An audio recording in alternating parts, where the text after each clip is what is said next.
কোনো ব্যক্তির নামে কোনো নেতার নামে স্লোগান হবে না।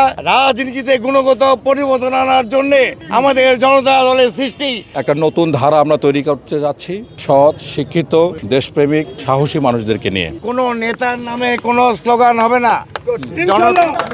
আমাদের স্লোগান হবে কৃষকদের ভর্তুকি দিতে হবে, মাদক ব্যবসায়ীদের ফাঁসির রায় দিতে হবে, শ্রমিকের ন্যায্য মজুরি দিতে হবে, কৃষকের ন্যায্য মজুরি দিতে হবে, কৃষকের ভর্তুকি দিতে হবে। এই সমস্ত স্লোগান হবে। রেমিটেন্স ফেরত দিতে হবে। কোনো ব্যক্তির নামে কোনো নেতার নামে স্লোগান হবে না। রাজনীতিতে গুণগত পরিবর্তন আনার জন্য আমাদের জনতা দলের সৃষ্টি। গতানুগতিক দলের মতো কোনো স্লোগান যেন না হয়। সবাই ঐক্যবদ্ধভাবে শৃঙ্খলার সঙ্গে থাকুন। আমরা ভেতরে যাচ্ছি।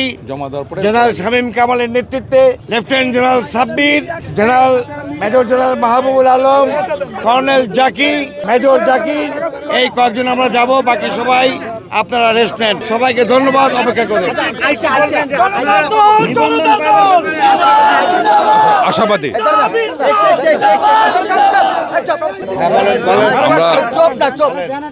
আমরা প্রেসকে পরে নিতে চাচ্ছি।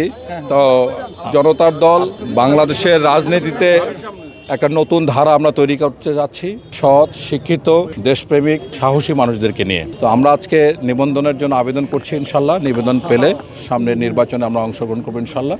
এবং এখানে যারা আছে সবাই অত্যন্ত উৎসাহী, অনেক মানুষ আসছেন। তো আমাদের লক্ষ্য উদ্দেশ্য হচ্ছে দেশে একটা গুণগত রাজনীতিতে একটা গুণগত পরিবর্তন নিয়ে আসা। আমরা বলছি এন্টারপ্রেনারশিপ, রাজনীতি এন্টারপ্রেনারশিপ আমরা আনতে চাই। হ্যাঁ, ধন্যবাদ।